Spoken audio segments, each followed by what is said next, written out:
Good afternoon. It is Wednesday, October 11th, 2023. It is 4 o'clock, and that means it's time for Streaming on Streaming.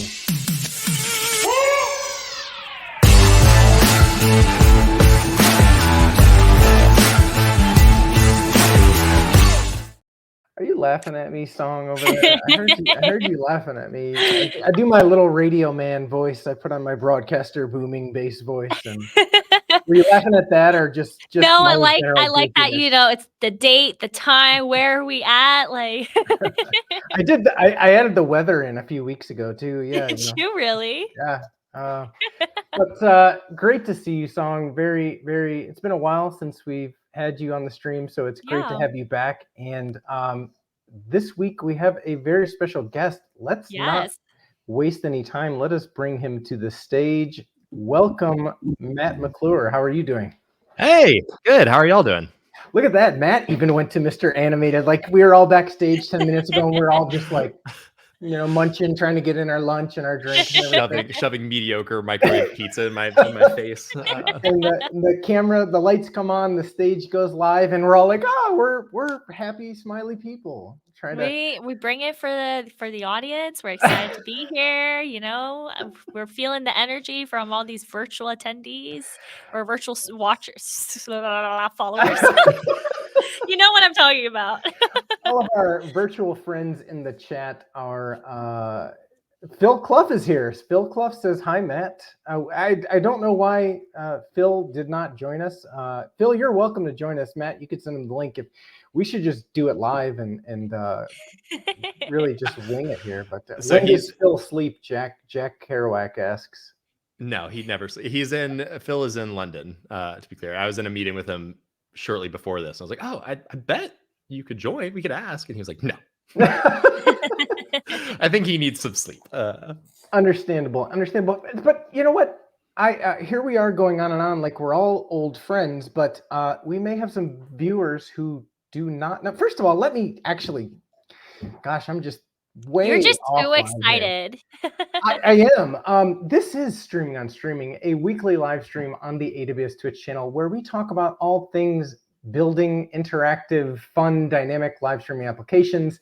This week, Song King is my guest co-host, and our guest today is Matt McClure, and we are talking about Demuxed this week on Streaming on Streaming. Very excited. Phil Clough says 100% accurate impression of me.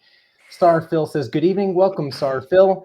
We're talking about Demuxed. Matt, what is Demuxed? Can you give us a definition of what Demuxed is for those who may not know Demuxed, who may not know you? If you want to give yourself a little intro, you could do that as well. Yeah, I shouldn't stress about answering that question like I do. You might have answered it once or twice before.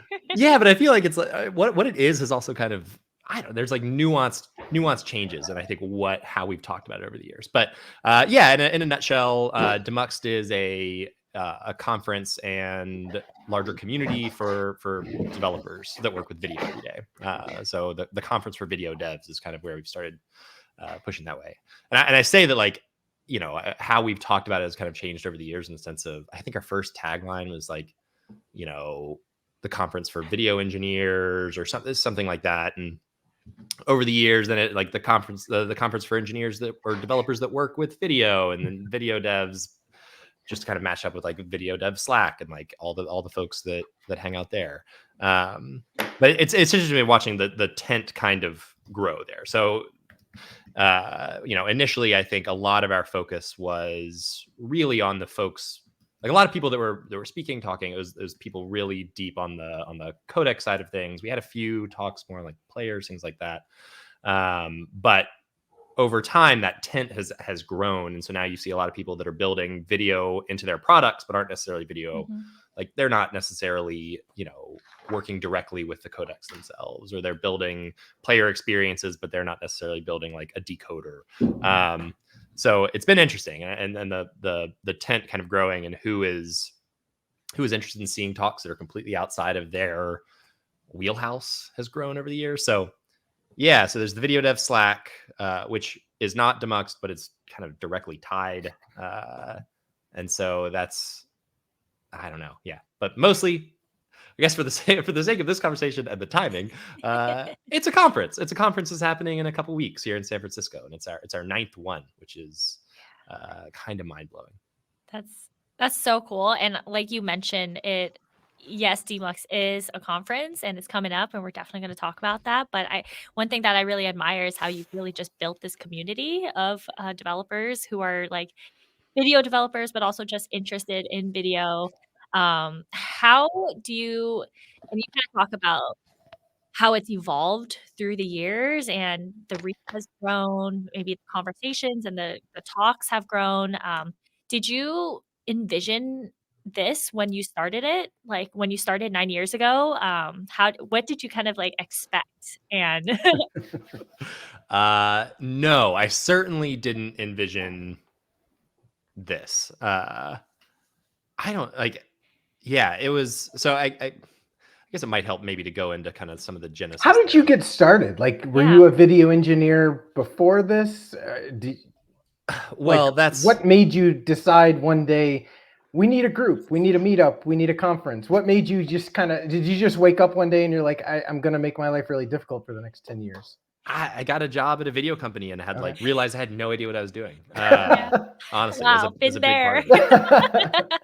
Also, if you see me messing with my mic stand, is like, it's a few years old now. It gets very sad and like slow, just like kind of hydraulics slowly. Like, I know that feeling. Just give it up on me. But yeah, so the genesis there was I had just moved out to San Francisco in 2012, 2013.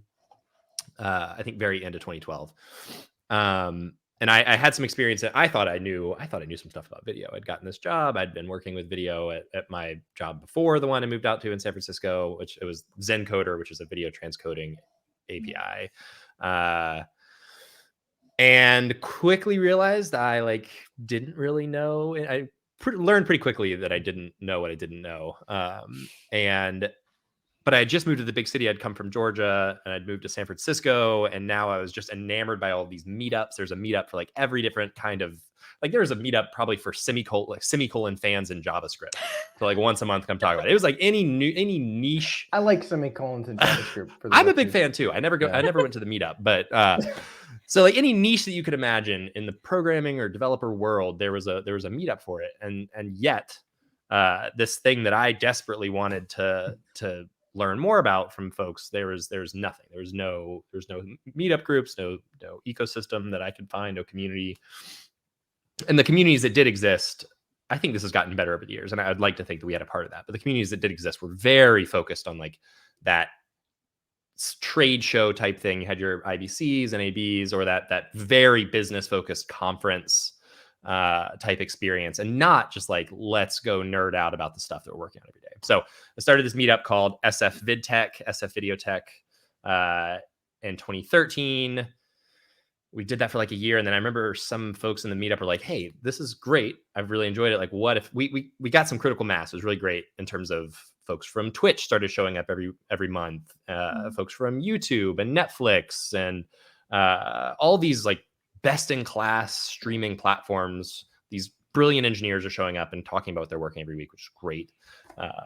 And a few of that kind of tight knit group were like Matt Satmery, who was at Twitch at the time, pinged me and was like, hey, these monthly meetups are great, but like, what if we did a whole day's worth of content, same kind of content? We could call it like a conference. And so a local Crunchyroll actually was kind enough to let us use like a big meeting space they had in their office. I think we charged like $50 a ticket or something like that just to cover the lunches, but the swag.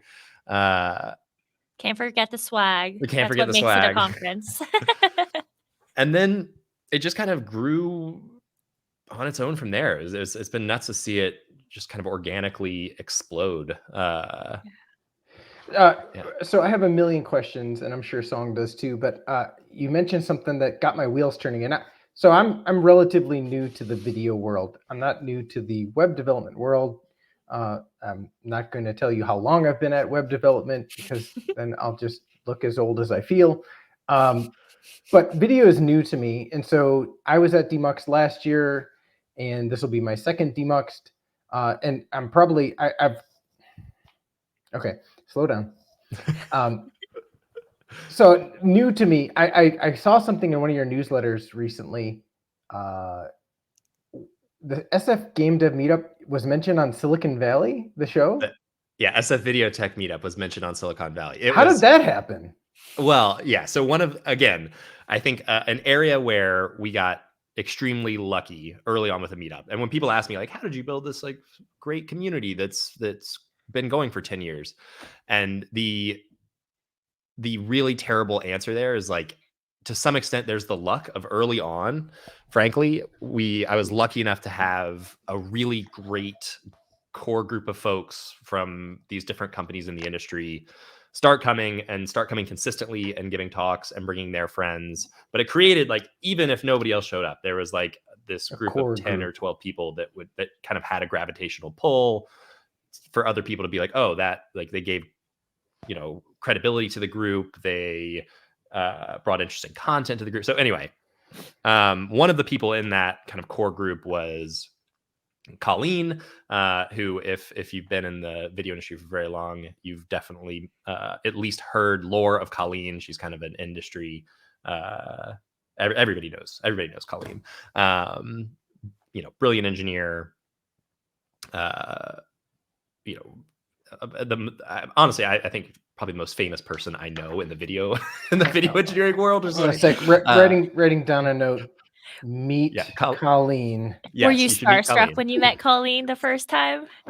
Well, I didn't know anything about the industry at the time, so I didn't really know who Colleen was. That's probably better. Yeah, but she's great. She helped. She was one of the core people that helped organize the first conference. She's helped every year since in some regard or another. And so she was brought on as an expert for they would bring in consultants, for the show to like help them make sure they're being accurate or whatever else. And she was kind of their video expert. And at some point in their video, the SF video got dropped, and so they mentioned it, and they talk about naming. It's actually her character. I think it's in the second season. They basically hire her, they built a character basically fashioned after Colleen, and they hired her, and they're talking about like, oh, where'd we meet this person? And they were like, oh, we met her at the SF VidTech meetup last night. And when I heard that, I was like watching, just we were waiting up and watching it that Sunday night, and I like jumped up from the couch and paused it and rewind. I was like, did you just say that? Like, I was. That's so cool. Like, what a big moment for you.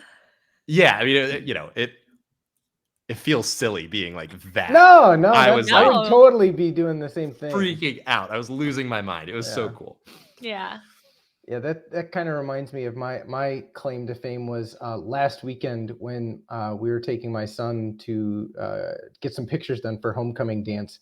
He said that I think they were just goofing on me, but he's like, yeah, this is my friend Samuel. He's like, he's your biggest fan. He watches all your streams. And I'm like, no, you're just screwing with me, right? Because like no high school kid is watching my live streams on Twitch. But if you are, Samuel, what's up? Good to meet you last week. And that's my claim to fame, is that I have one fan in Blairsville, Georgia. I've never been mentioned on. Phil Clough says, some say Colleen invented middle out encoding. That's awesome. Rumor has it. Yeah. Interesting. So I want to talk quickly about meetups, because you mentioned meetups a little bit earlier. Back when COVID hit in a few years ago, meetups all kind of died. I mean, nobody was getting together in person.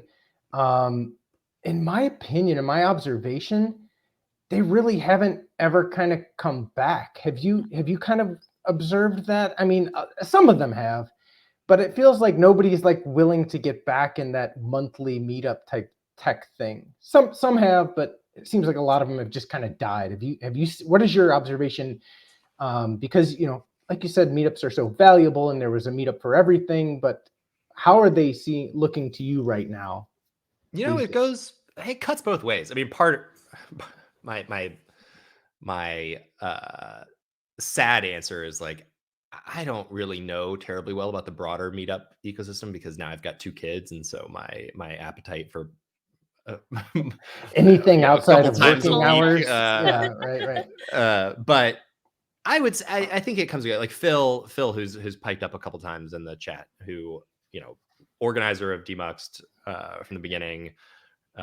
He was also one of those core members of that SF video. Yeah, how did you meet Phil? He was in. We worked together at the time. Okay, Yeah. okay. So when we first met, he worked at the BBC. I'm pretty sure I can lay claim to snaking him away to Zencoder / Brightcove at the time because we hosted a last minute party at NAB. I think it was NAB. It was either NAB or reInvent. Might have been reInvent actually. And so the only place that I could find a venue that would like let us host a small little happy hour was like the hallway of a bar. And they were like, if more than here's your price, it's like expensive. And if more than like 30 people show up, the second it goes over 30 people, then like your minimum doubles. There's something crazy like that. Way too many people showed up. They doubled that minimum. And so suddenly towards the end, they were just like, you have thousands of dollars that you have to spend because of the minimum or not. And so we were just like, I mean, yeah, we were buying Magnums and like Pappy Van Winkle and like what are all the food items? What's the most expensive food items that we can get to come out here? Because it's like it was going to be spent anyway. And so I'm pretty sure that it was the Magnum of champagne and Pappy Van Winkle that convinced Phil to come work with us. But Nice. anyway, so then he worked with us at Brightcove. He was one of those core people that helped organize the meetup and speak at it. And when he moved back to London, he started the London Videotech meetup, which is a really long way of me getting back to saying that I think meetups, the world of meetups is wild just in how different it's been watching things come back internationally. I think London Videotech, the meetup that he organizes, when I see pictures of that, it looks great. There's a big turnout. They've been able to find really great venues.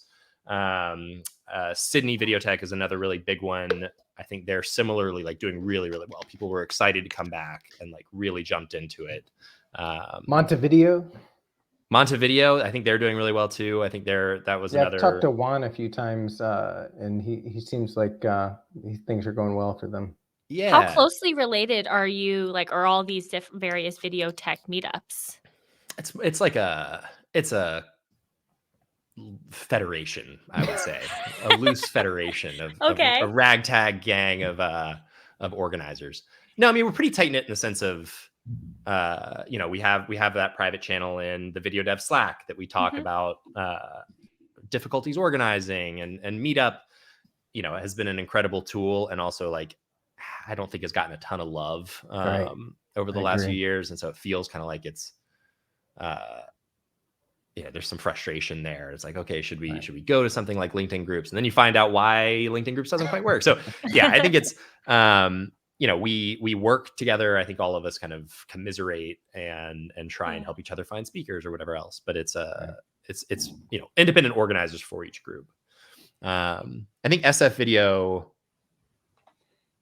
I was worried about it last year when we first started coming back. It was light. Like you'd have the core folks coming in, but it was pretty light. And I think over this year, we've really started seeing folks start to pop back in, which has been great. Part of this is on me just because like it's a monthly meetup. One of the things that we really liked was the consistency. So last Thursday of every month. I mean, there were people that would just show up the last Thursday. They would like, I don't even know who's speaking tonight. I just come the last Thursday of every month. Right.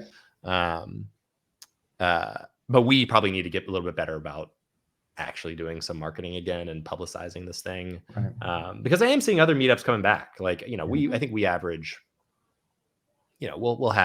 we used to say anywhere from 35, 40 to like 80 people would show up to an SF Video meetup. These days, 20 is fine. 30 is a pretty good one. Other meetups in the area have started really popping off. Like we've hosted like 120 people meetups at our office in the last month or two, which has been nuts. Yeah. Very cool. Well, it's interesting because like even though meetups kind of went on a decline during COVID, the usage of video and the prevalence of video in Right. apps has grown so much and is continuing to grow. So I think that I imagine that it'll bounce back as well. So get on that marketing. For sure. I could use your help. You're in San Francisco, right? You know what? I am. Come on over. All right. Twist my arm. I wonder if part of the problem is the fact that so many people aren't like fully back in the office, and so like I don't know, maybe I'm just spitballing here, but like maybe it's just that I'm not downtown, so I'm not, if I'm downtown, yeah, I'm gonna go swing by after work and have a drink and go to the Yeah. meetup. Maybe it's that's part of I it. think SF's kind of like going through some growing pains, I think, right Yeah. now. It's kind of trying to figure out a lot of people are moving out, a lot of people are moving in. But one thing that I think is really cool about conferences is it really does just bring a lot of people Right. in. SF this whole summer, I feel like, has had a lot of tech conferences. And every time that's happening, the streets are so crowded, all the bars are full. It's like, this is great. This is great for the city. It's great for, I don't know, morale.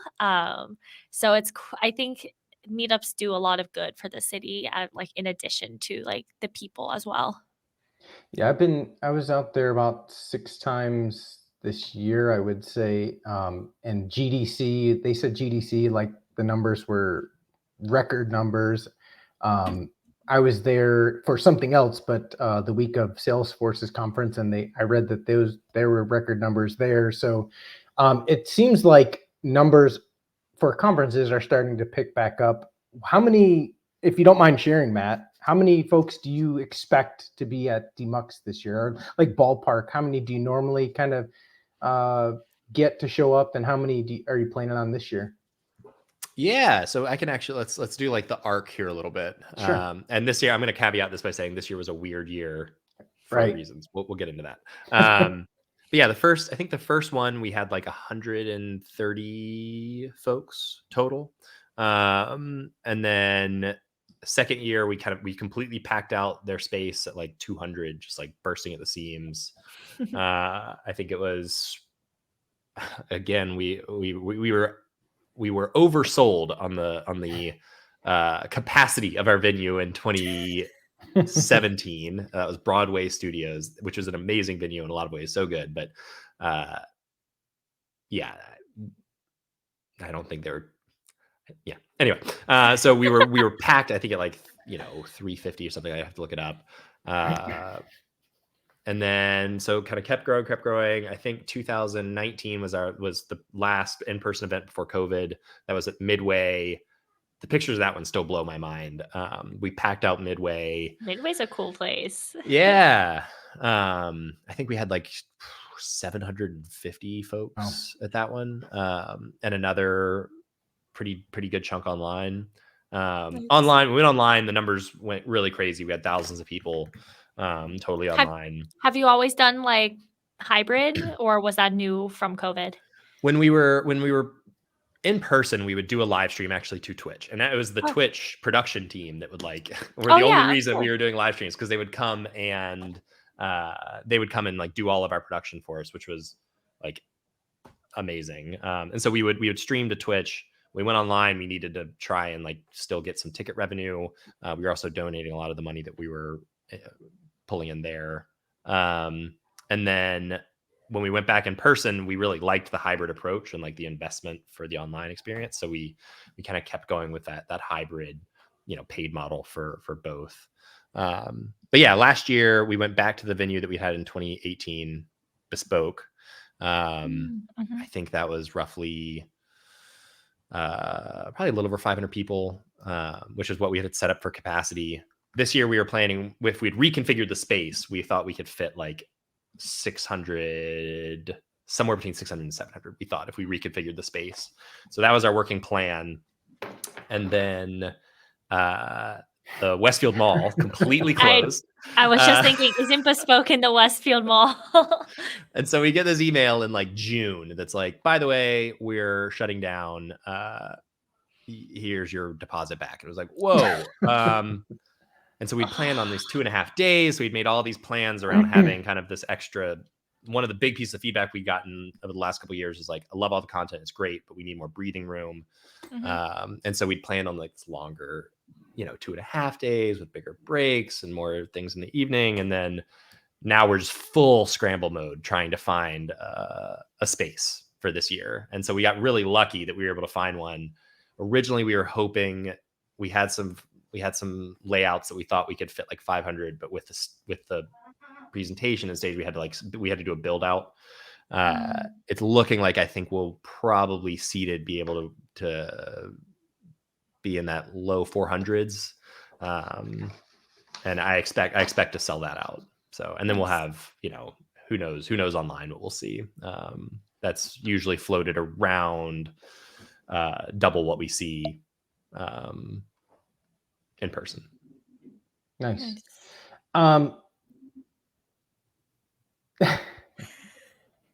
I feel bad for asking this, and I certainly don't mean it to put anybody on the spot or anything like that, but without naming names, like, has anything ever gone like horribly wrong at a Demuxed? Like any sessions that just like, because I've been there. I mean, I've spoken at a lot of events over the last 6 years. Well, really over the last 20 years, but most specifically in the last 6 years. And sometimes stuff just goes like completely off the rails. Like demos just don't work. And I've been at sessions, and as a speaker, you just feel so bad for. But like, has anything popped to mind that like, or yourself, like, have you ever spoken and like has something gone like terribly wrong? Man, I mean, I like terribly wrong. I guess I over 9 years, I have a pretty high bar for what I consider terribly wrong at this point. And losing the venue 3 months out from the conference is certainly up there for like, messing pants type of like experiences. But let's see what else. When COVID hit, I guess that was probably pretty far out, so they were probably pretty good about giving you your deposit back and everything that year, right? Yeah, well, so last year was rough, and that was another one that I think what was tricky last year when I was there? We came to set up our booth and the mall was closed. Right. So you had to go into like the sketchy back door on Mission. Oh my gosh. It like smelled like marijuana, like over in the alley. You get like buzzed into a door, and they're like, "Yeah, it's like great." Go through the garbage dock. Yeah, sorry, I don't mean to throw. I'm not throwing you under the bus. No, it's true. That was like the one big downside. And so we had one of the big reasons for going to the 2.5 days is that we were never going to start before the mall opened. Right. Both days were going to start at a leisurely like 10:30. Nice. After lunch the first day and leisurely 10:30. But yeah, last year even we had originally planned on the venue. SVN West was the venue that we had booked, which is like further down market, big. And last year was also a weird year in terms of like, the last couple of years, frankly, have been like the industry's in kind of a weird place, and like, we get a lot of our, frankly, like what we've learned is like a lot of the sponsors over the last 9 years, like a big target has been recruiting.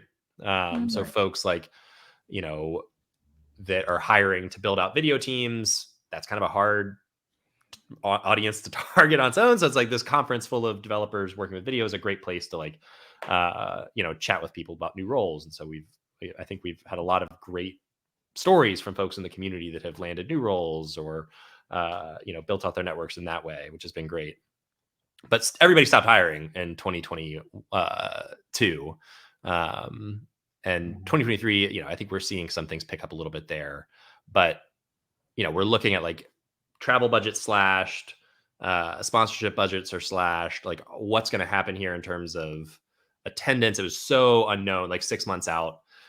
And we started looking at how much it was going to cost to actually build out the rest of the AV. And they were going to just building out the AV and everything like that. And I think prices were also elevated coming out of the pandemic. We were looking at like well into $100,000 for just that setup. And we were just like, oh my gosh. And this is a venue that we had booked in 2019 for the 2020 event. They had let us just like keep paying a little bit more of the deposit every year just to keep punting it forward given the pandemic. But at that point, the only thing we could do is just cancel. And it was cheaper for us to just eat the deposits that we had paid on that venue and go to a more like batteries included venue, which was bespoke, than try and like struggle through a full venue build out with all the uncertainty that we had just in the industry. So you kind of mentioned, in the past, there was a lot of focus around like recruitment, and then obviously there's networking, and there are a lot of conversations and talks that are maybe just focused on like developers that are in video and like what are the problems they're working on. Can you give us a little preview of what to expect for the 2023 like list of topics and what you think that like the main focus is going to be this year? Yeah, I mean, I think honestly, some of this probably lines up with maybe a little bit with what Colleen was, I think that was Colleen saying in chat around like novel uses of video. I think we're seeing a lot of that. One of the things that excites me the most, I don't know if I'd fully agree with like the commoditized piece, maybe in some areas, I don't know. But I think one of the things that I'm the most excited about just around the schedule this year is like, there's a lot of weird in this year's schedule, which is pretty cool. Like Matt Satmary is talking about like shoving V8 into FFmpeg as a filter. So you can write filters in JavaScript or WebAssembly. Like what? There's somebody else just talking about like assembly, like what does it look like to write assembly in some of these things. Somebody else talking about what are some of the other really good ones. I have like Vanessa Pine is talking about like steganography and like steganography. What is like hiding things in videos. Like it's when you hide things in images, like you can hide like text, like Spies used to do it. And so it's like doing that, but in video, like lo-fi spy stuff. It's so anyway, I'm excited about just like, there's a lot of very good like industry resources. Like I want to learn about how this thing works in video or media over quick or rate control, or there's like I think there's a solid bevy of kind of like your meat and potatoes, like learning about our industry and where things are going. And then there's like a nice cohort of just like kind of straight up out there novel talks that I'm pretty thrilled about. Speaking of those straight up out there, actually, before I ask that question, if you're just joining us, thanks for tuning in. I'm Todd Sharp, and this is Streaming on Streaming, a weekly live show on the AWS Twitch channel that we talk about all things related to building live streaming applications and live video and all of the fun that goes along with that. Joining me today is co-host Song King over there and Matt McClure down there, who is one of the organizers of the Demuxed conference, which is what we are talking about today. Demuxed is October 24th and 25th at the Terra Galleria in San Francisco, California. So thank you all for joining. If you have any questions about the conference, about anything relevant, please post them in the chat. And thank you all again for joining. And now that I've done all that, I completely forgot the question. So you mentioned out there talks. Any memorable ones from the past 9 years that kind of come to mind that you thought, wow, this is like the coolest, like it may not even be like relevant at all, like, but sometimes to me those are like the fun ones, just like digging into crazy stuff and like, can I run can I get this LED display on this Arduino to like run a live stream, like anything like that, like super crazy kind of stuff. Like what Todd's pitching his futures talk for you right now. Phil says, if you don't say smell-o-vision, then we're no longer friends. And I agree with Phil. I'm new to the industry, but I was so mad when I saw that one because I was so jealous that I didn't think of that topic. Okay, for those of us who don't know smell-o-vision, what is it? No lie, by the way, just not like Phil, you didn't just manage to like insert yourself into this. Todd really did bring this up yesterday on a call, and we were talking about just like prepping for this. Yep. Do you want to give the high-level overview? Yeah, what is it? Do I want to give it? No, go ahead. I will post a link to the video of the talk, and you can talk about it. This was honestly, I think, oh man, I wish I could go through the list right now and just like look at all the other ones. So- But I think COVID, one of the things it really did provide us going fully remote was a chance for people to get really creative with video as a format for how they're talking about video, which is wild. And so like I don't know if smell-o-vision as a talk, and there's another one that comes to mind that I'll talk about next, would have really worked very well in an in-person event, because there would have been like a person on stage with like maybe a device next to them, but you don't really see it. But so Phil built a machine that would listen for time cues in, I can't remember what, Scuddy markers. I can't remember what you used for the actual time markers. He'll pop in the chat, I'm sure.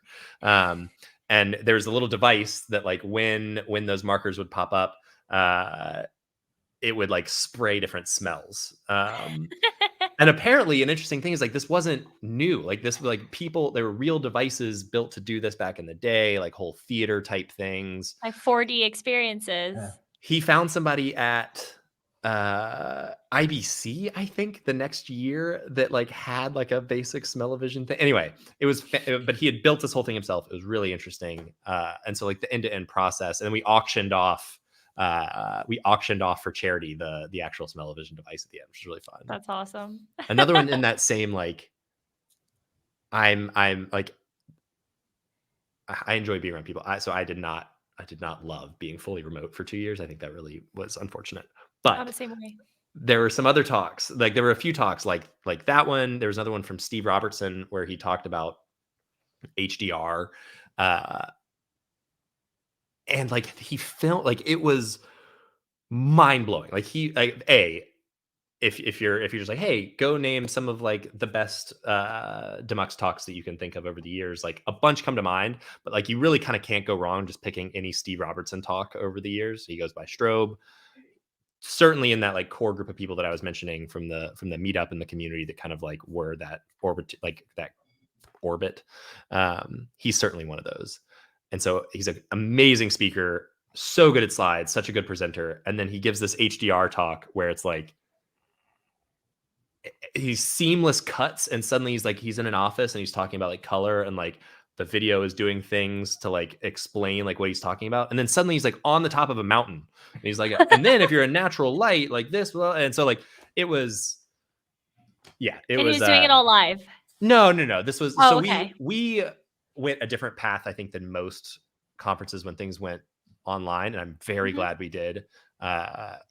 This is a happy accident of not trusting a bunch of live video sources being in the industry and seeing how bad live ingest can go. We didn't want to trust, 30 speakers' home internet connections over 2 days. So we had everybody record their talks, give them to us. We would play back the talk live and then do a Q&A session. We'd bring them on live for Q&A. And then it was like, if their internet connection failed and they couldn't join for Q&A, then we just like cut the break a little bit early. It didn't blow up an entire section of the conference, which I think worked really well. But it created this opportunity for these like really wild and cool creative like uses of video to give these presentations. Yeah. That's cool. Is Strobe going to be there this year? I'm not sure. I guess not to get too much inside baseball here, but Strobe actually had a talk accepted that I was really excited about. And then I sent him the acceptance email and he responded back that he couldn't pull it off. I think he's, I don't know what I'm allowed to say about what he's working on. We don't have to get into it. No. But he's working on some really like cool stuff at work, but I think it hasn't had him like too overloaded. And you can tell from his talks, he puts in a lot. Like at one point he'd calculated what percentage of his life he'd spent working on Demuxed talks. And it was a bigger number than I would have thought, but you can also tell just in like how high quality and great they are. I really appreciate that with people who like, if they're going to do something, they want to do it right. They want to have enough time. So he's obviously got a reputation to uphold as well. So it can't just happen. Yeah. His, I think his 2018 talk, it was all handwritten slides. Every single slide was handwritten. He's also the type of speaker where when he's using like timing. It's lots, hundreds of slides. And so he'd like hand drawn each one of these slides. I'm so jealous yeah. of people with artistic ability. Yeah, Me this too. Yeah. Phil said just exactly what you said. He also hand drew every slide one year. I've too. seen other presentations that have been hand drawn, and Luke Curley. I think his presentation last year might have been hand drawn, or he's done it at the meetup where it's hand drawn. It really cool. It looks great. Strobe's was, I think, particularly impressive because it was so many of them, and like transitions were like drawn. Just like, Wow. I think it's There- so unfair when people have both logical and creative ability to like the extreme. That's just unfair. Like you should only have one or the other. It's not right.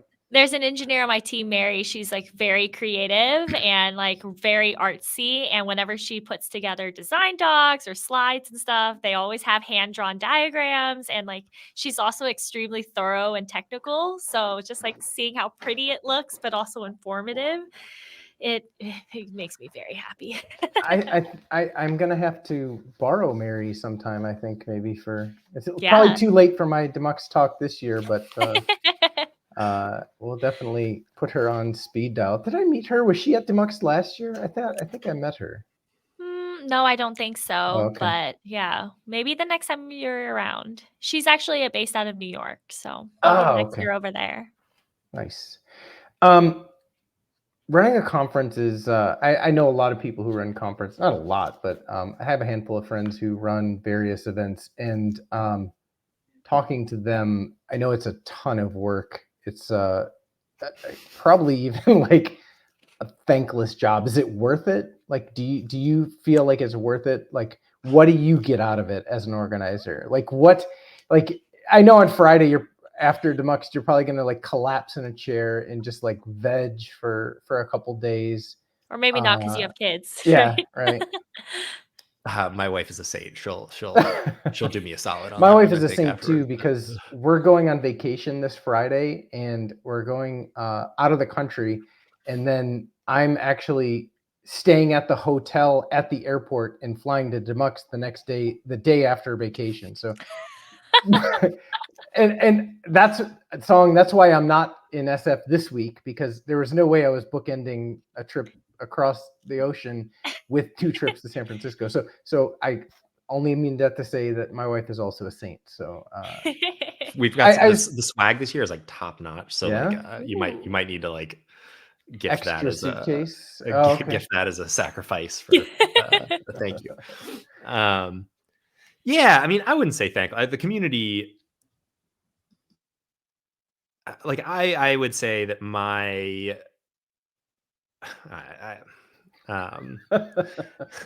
depends on when you ask me how I'm feeling about it. Like right. 2 weeks out is probably not the best time for you to have a positive opinion on running a conference. The troughs are low with community organizing like this. I will say the highs are high, the troughs are low, and this is also part like, look, like I'm honest with myself that I'm a very like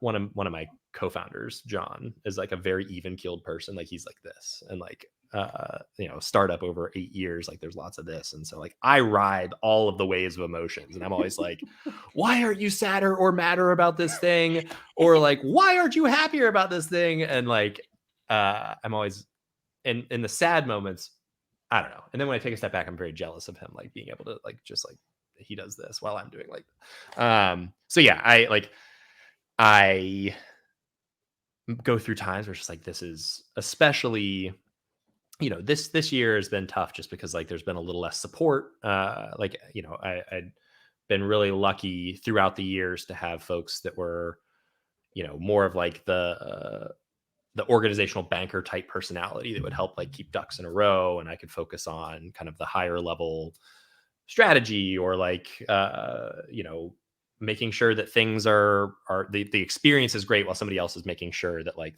the trains are running on time. And this year, like a lot more of that throughout the process has been on me. Phil has also done a lot of that over the years, and he's been kind of pulled away on critical stuff elsewhere, so he hadn't been able to do like maybe as much as he would have done in the past. And this is nobody's fault, but it's just like it's also like one of those frustrating things where sometimes organizing a conference, It's when you really realize some of the things that like you don't enjoy doing and you're not as good at, but they have to get done. And so you're like, okay. But especially over the last month, like I've been really impressed with the way the community has stepped in. Folks within Mux have like seen me stressing and like jumped in and like just picked things off to help. But people in the community have seen me stressing and like jumped in and like, are helping with things. So, and that I think leads me to like where, like, I can't say enough about what I've gotten from this conference and from this community. I think in a lot of ways I owe my career to like this meetup and this conference and this community. And like, I will be forever grateful for, all of those kind of professional things it's given me. And I think on the other side of things, like, I really do love this community and like what I think it's become. I think, I don't think I'm certainly not delusional enough to think that like it's up. I'm the one that made video or media, or Demuxed is a thing that made like the video industry more open or friendly or something like that. I think there was definitely already a trend of that happening. And then like we were able to kind of ride a wave there, but I think I've seen it like in the 10 years of running the meetup and 9 years of running this conference, and going to industry events. Like I really do think that there's been a mindset shift in this industry and ecosystem around inclusivity and like helping. Like it's one of those areas that's so technically complex. It can be such an easy place to, even if it's accidental, create these ivory towers where it's impossible to break into, it's impossible to understand. And so I think I've really loved watching the community kind of step up in terms of like helping bring other people up and helping make, it feels trite being like make the world a better place via video creation. But to some extent, like kind of, yeah, like a lot of people spend a lot of time watching video. And I think it's such a critical medium. And we saw that happen in 2020 and 2021. And so like having some small part in like the industry talking a little bit more, I don't know, it feels cool. And I'm really thankful for the folks that I hope I've at least had some part in, fostering that.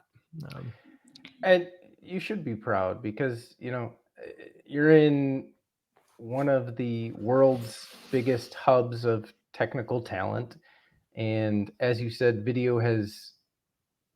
without video, I don't know how COVID could have happened. And I'm actually going to talk about this a little bit in my talk at Demuxed. But if you think about what happened through COVID, without video, without WebRTC, my kids wouldn't have learned. Without WebRTC, and not to like tug too much at the emotional heartstrings, but my dad died in 2020 and he was sick for a year with cancer. Without WebRTC and live video, I wouldn't have been able to share conversations with him that I otherwise, he lived in another state and I went up there as much as I could, but I couldn't, in between times, I was able to see him and talk to him and share things with him. So there's so much that video has grown even in the last several years and continues to grow. And I'm like going through half of my talk right now for Demuxed, but I'm excited to see where it goes. Like, are we going to have the metaverse like someday? Like, I mean, not metaverse, but like Ready Player One is like, are we going to be streaming? I don't know. I think also you make a good point. Like Todd, you kind of talk about like using your words, Matt, like making the world a better place, bringing video to more people, making it more accessible. But I think with the meetups and the like Demuxed itself, what I really appreciate is like it's making like the developer world or video developer world a better place. It's making it a lot more welcoming. I think technology, software in general can be a very tough place to break into a lot of times, especially if you are in an underrepresented group or you're just new to the industry and this like specific expertise. It can be really hard to like ask questions or know who to ask and know, where do I go? How do I learn? How do we become better at this? And I think you've created this like very welcoming space where anyone is welcome. We have all these experts, but we're just friends and we get together and you can ask us questions and banter and all of that stuff. And I think that is really encouraging and really opens the door to more people becoming involved in the video development industry and really just like expanding that. So Yeah, thanks. I appreciate that. And I think that's the piece of a lot of this that I'm most proud of, is that connection and trying to make the space just a little bit more. It's such a scary technical industry. Like, Joy, there's It so is. much. It in really it, is. and it's so it's hard to write. crazy because it's one of those industries where like, like you were mentioning Colleen and Phil and all these names, it's like people know people in this industry by name. It's like, that's the guy, like that's the girl and all of that stuff. Whereas It's like you can't. Bartos. Like everybody knows Bartos. Yeah, it's crazy. And it's like, I work with some of these people Sean and then Dubois. and then I was just like, this guy is actually kind of a celebrity in this industry, and he's just like a guy that I eat lunch with sometimes or whatever it is, and we'll slack kind of dumb questions too. And I think that's really, really cool to like build that community. So yeah, great job there. Thank you. I have a question for you, Matt. When you look at the breakout of attendees, and I don't know if you have an answer to this, but I'm very curious. If you could put a number on it, and maybe you have numbers, what percentage of people would you say are building with APIs, video APIs, and what percentage are building APIs, if that makes sense? Like, are we talking about people building on the platform or people building the platform? I'm guessing it probably leans more towards building the platform, but I'm curious. That's a really good question. I think that one actually, I think that's varied a lot over the years. Like, I think, especially if you look at kind of that split it was really stark if you're looking at that split from 2015 to 2019. Like what we saw, that's at the very beginning, I was kind of talking about like the tent growing for who was in this ecosystem community. Like that was, I think, where it was easiest to see it. 2015 was very focused on people building the platform, like the attendees, the talks, who cared. And a lot of it is also like who we knew, who we were inviting, and I think slowly what you started seeing is that shift went from being like 90+% using the platform to, I think what we saw in 2019 was like a big delightful push the other direction of people using the platform. And like their world, how they were thinking about it was video is this medium, and how can I be thinking about it? And they might have gone a little bit deeper, and maybe they own the player but none of the infrastructure pipeline. Maybe they own more of the CD and delivery side of things, and neither of the other two anyway. So I think that shift though to more people not just building video infrastructure and bits and bobs of it to people building video into their product, I think shifted to be a much like healthier split between the two over the years. I think it's really important to have both people in the room. And I think there's a group that meets right before Demuxed. I think it's been almost just about every year at this point. There's a group called the Foundation of Open Media Standards and Streaming. I always forget which ordering the S's are in, but it's just called FOMS, not FOMS. So FOMS meets the day before Demuxed every year, sometimes 2 days. I think this year's just 1 day. It's on that Monday. FOMS workshop, Google it if you want. And it's really amazing moment where like browser vendors and these other people that are kind of building that side of things are meeting with all these people that are using the platform. And like a critical thing, WebVTT came out of that group. There's been a few other, like when you see like EME, I think might have come out of that group, or MSE, maybe even EME. Anyway, it's a funny group at the moment. Like some browser vendors will walk in, and when we do like it's a small niche like group. And so some of the things when you see like we do intros at the beginning, you'll see somebody stand, it's like an unconference style, and somebody will stand up and be like, I'm so-and-so, I work on this browser, and I have no control over your media stack itself. That's a different team, but I'll answer whatever questions I can. Which is, I love the honesty. But we have seen things move. We've seen movement happen over the years. We've seen people be able to ship things that are better for video streaming in the browser environment. I think that's I think that group of like 20 to 40 people that have met every year for 17 years, as Walker mentioned, is responsible for, I think, like the browser being such a welcoming place to stream video right now versus like where it was, years ago. Right. Song, it looks like we lost Song, so just to kind of recognize that her StreamYard crashed on her, but that's okay. We'll continue on here. Some of what you were just talking about made me think, and I feel like we could I wish we could chat again sometime, because you started making me think about like Flash Player and like yeah, some of that. Like it's not long ago. That's like with Demuxed, like Video.js was started in 2010, and the big thing, the thing that made Video.js like interesting was it was the first player that like started HTML5 first. Like every other player was Flash first and then was starting to add an HTML5 fallbacks. This was the first player that went the other direction. Flow Player was the big king before that, right? Wasn't it? Right, and it was Flash first, and then add an HTML5 fallback. So like this stuff is, well, I mean, I guess that was a long time ago, but it's like it's not that long ago. But like the video on the internet was completely different, especially in like if you're talking in a browser environment. For sure. So sorry, I think I interrupted you.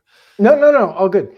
We have about 4 minutes left here. I want to ask you, how important are volunteers and sponsors to your event? Like, I know that some of the folks that I know, like I said, that organize really lean on volunteers, especially to help hand out swag and help, herd the cats down the hallway. And so how important is it to you, and who are your volunteers? Where do you get them? Where do they find you? How do you find them? Talk about your sponsors and your volunteers to kind of close things out here. Yeah. So our sponsors, there's actually a couple that aren't listed yet. They should hopefully be later today on the website. Critical. Like I can't say highly enough. Like, and one of the things that we try and make sure they're being is like that it's not. We try to stay a pretty reasonably priced conference so that people that aren't having their tickets bought by their company could still join us hypothetically. And so sponsors help make sponsors like AWS, like Twitch, many times over the years. Also, like pitching in on the volunteer side of things, doing the streams, all that kind of stuff. Like, the content is important. Also, the experience around the content makes a big difference for how a conference feels and how engaged you are. And great volunteers that are making that important. Sponsors like just helping pay for an experience that like is more expensive than the tickets themselves. Like we've always been very proud of the fact that we typically like we try and ride as close as possible to just being in the black. Like our goal every year is to have enough money left in the bank to put a deposit on our next event. Sure. But we try and make sure that we're like a solvent event. And it's not completely true, let's be honest, because like Demuxed doesn't pay me. And so it puts, the companies, especially any companies that are helping with volunteers, like, they're offsetting a bunch of costs that the conference doesn't have to pay for. So anyway, volunteers, sponsors, absolutely critical. And so usually we find them through lots of people from SF Video over the years have joined in. And I'm sure it's just because people see me at lunch, holding my head in my hands, and offer to help. So lots of people from internally at Mux, our sponsors, also just because they're engaged in the community and they see all this work and they've usually been doing it over the years. We'll see folks from sponsors pool, meetup pool, folks in video dev. That's where typically we receive most. And it's all important, honestly. Cool. It wouldn't happen without it. So really quickly, if you could answer this in 30 seconds, somebody really wants to come to Demuxed, give them a 30-second elevator pitch to convince their boss why their company should pay for this trip to San Francisco and let them attend Demuxed. It is like a tincture of of video knowledge, unlike anything else that I think I've seen in the ecosystem. Sure, I like that. Just a highly distilled 2 days of like honestly the best video engineering content that you're going to find. And more importantly, that it's an amazing group of people. Like all of the stuff we talked about earlier around just like this welcoming community that is friendly and like the types of connections that you make. Yeah. The hallway track is always important, but I think like not only are you just seeing some of the best content possible for somebody that's working working in a technical space like this, you also have that hallway track full of, you know, just honestly industry titans in a lot of places, like The Colleens, the Phils, the Bartos, the Dubois, all of the them Will Law in the McClure. flesh. yeah, it's great. That you get to actually walk up to, shake their hand, and hang out with. So And they will absolutely say hi and chat with you for a long time. They will answer your questions. not Matt though, he won't. Not me, I will not. But Hey, everybody you else seem is very friendly. standoffish. We're about at time here. I want to thank you all so much for joining. I've had a blast today. It's always fun to a lot of times on this stream it's just me sitting here talking to the to my camera, and so it's excellent to have some friends join and chat about things. It just feels like a conversation, feels like we're just hanging out. And so I've had a blast. I very much appreciate it. Everybody out there in chat, if you are working in video at all, go to 2023.demuxed.com, purchase your tickets, get your boss to allow you to accept that tincture of knowledge. And in 13 days, we will see you all in beautiful, cool, foggy San Francisco. It's not gonna be cool or foggy, it's gonna be delightful. Yeah, it's Yeah, October. This yeah. is when SF has its summer. Compared to Ireland, where I'm going next week, it'll probably be not so foggy and cool and rainy. But yes, thank you all again for joining. I will be off next week, as I mentioned, so there will be no episode next week, but we will be live on the 25th from Demuxed. So I don't know what we're Yeah. going to do, but we're going to live stream, and it'll be from San Francisco. So thanks again, Matt and Song, and we will see you all next time. For Appreciate it. sure. I'll see Thanks, you guys Tom. in a couple weeks. All right. Thanks, Song. Bye. See you. Bye-bye.